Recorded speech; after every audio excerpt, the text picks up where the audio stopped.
Hello, hello. I'm Christina, and this is my daughter Vivian. And would you like to have a tissue? Okay. All right, we're going to read a story, another story from the Phoebe Dunn collection. It's called The Little Duck. Are you ready to listen to the little duck? Yeah. Okay.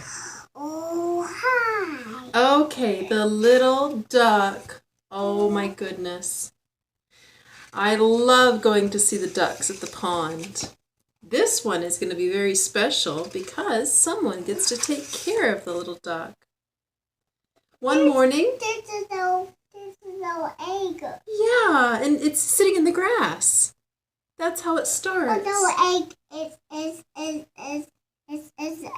lay down in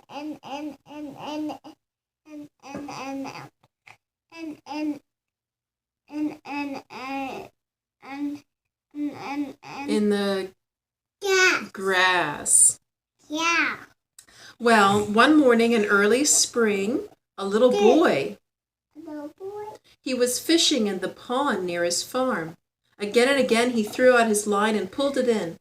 At last he caught a fish. The boy gathered his things to go home, and suddenly he saw something nestled in the tall grass at the pond's edge. It was an egg, a duck's egg.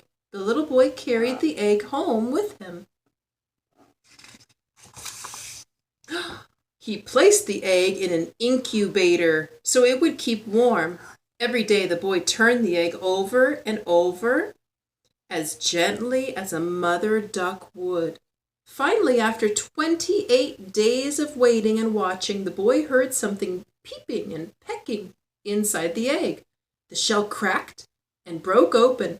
Henry, the little duck, was hatched. That means he called this duck Henry. I'm going to show these pictures a little closer now.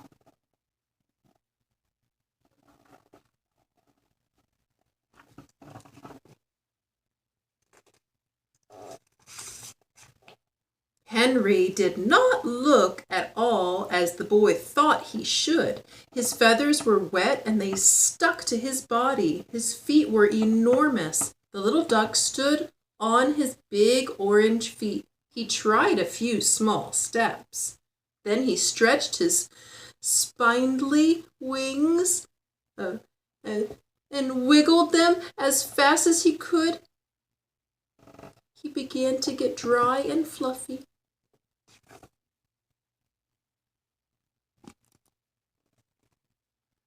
I believe it was spindly, not spindly. Getting hatched is hard work. Henry was tired. He put his head down beside his empty shell and went to sleep. When Henry woke up, his fluffy yellow down was completely dry. Now he looked like a duck. After a few days, the boy placed him in a wading pool. Maybe you have one of these pools at your house. It was time for the little duck's first swim. Henry tried hard to paddle, but the more he paddled, the deeper he sank. Ducks cannot float without oil on their feathers. Baby ducks usually get his oil from their mother's feathers when she sits in the nest with them. But Henry's mother wasn't there. His mother was an incubator. He would have to wait until his own oil glands began to work before he tried to swim again. I'm going to show these pictures closer. You can see how very cute he is now. Nice and fluffy duck. Who's that? Oh, I think that. Daddy. Oh, Daddy was walking. The boy quickly scooped Henry up. Yeah. From the bottom of the pool and wrapped him in a towel. Henry was shivering and sputtering. The boy was afraid he would catch a cold, so he set the hairdryer on warm and dried Henry's feathers in no time.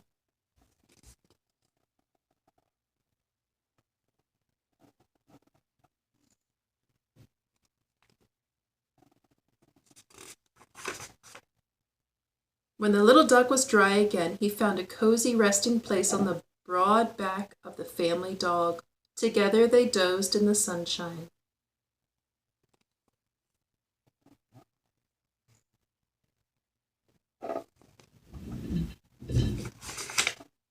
Through the summer, Henry kept growing. The boy fed him cracked corn and duck mash. The more Henry ate, the bigger he grew. One day, as Henry was standing beside a puddle, his reflection showed stiff white feathers growing over his yellow down.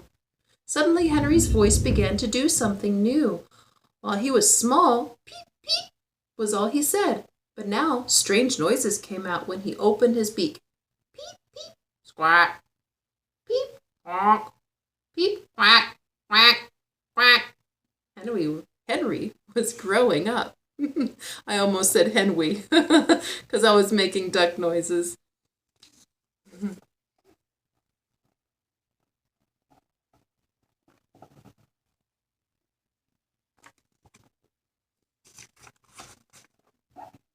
During the summer, Henry followed the boy all around the farm. Peep, peep, Peep, peep.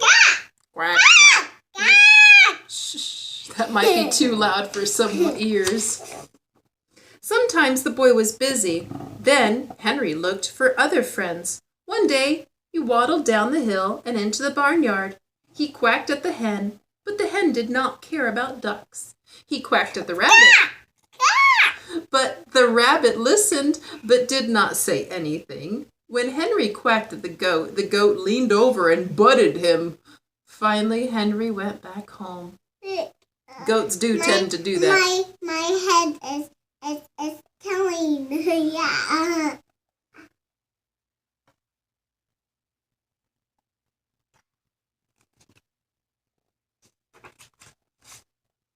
Oh, do you remember this pool when he was little? Well, summer turned into autumn and the boy had to go to school. Without anyone to play with, Henry had nothing to do all day. He tried to swim in his blue plastic pool, but the pool had become too small for Henry. Look how much he grew. I'd say he's a big duck now.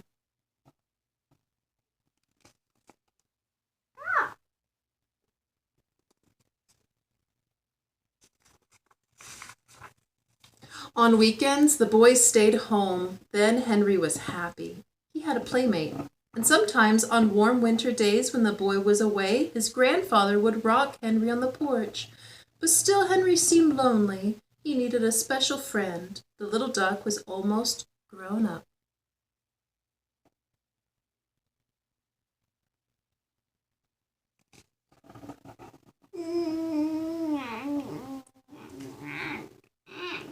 I'd love to be able to hold a duck like that. I think that would be so special. Well, one bright morning in early spring, Henry waddled off the porch. He was handsome, grown-up duck now, with a beautiful curled feather at the tip of his tail. Henry walked straight down the hill, past the barnyard, and across the meadow. Well, he is in search of something. I talked to my head. Look at that. Suddenly Henry stopped. He opened his beak in a loud quack. Before him was a wide, deep pool of water, much wider and deeper than his blue plastic pool at home. Henry had found the pond. In the middle of the pond, spreading his wings, was the first duck Henry had ever seen.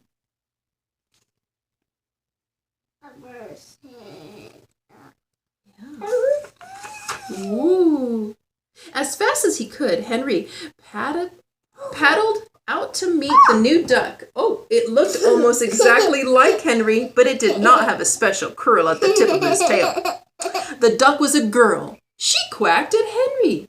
Henry found his special friend at last. Oh. Are you excited about the two ducks, Vivian? Well, look what happens when two ducks get together. Soon, Henry and his friend had an egg of their own. What do you think is in that egg? In that egg. What do you think? Nestled in the tall grass beside the pond. That's probably another baby duck. Another baby duck. Oh! Well, this was The Little Duck. One of my favorite collections from the Phoebe Dunn collection with real photographs. I hope you enjoy it, and I will read again to you tomorrow. Bye-bye. Bye.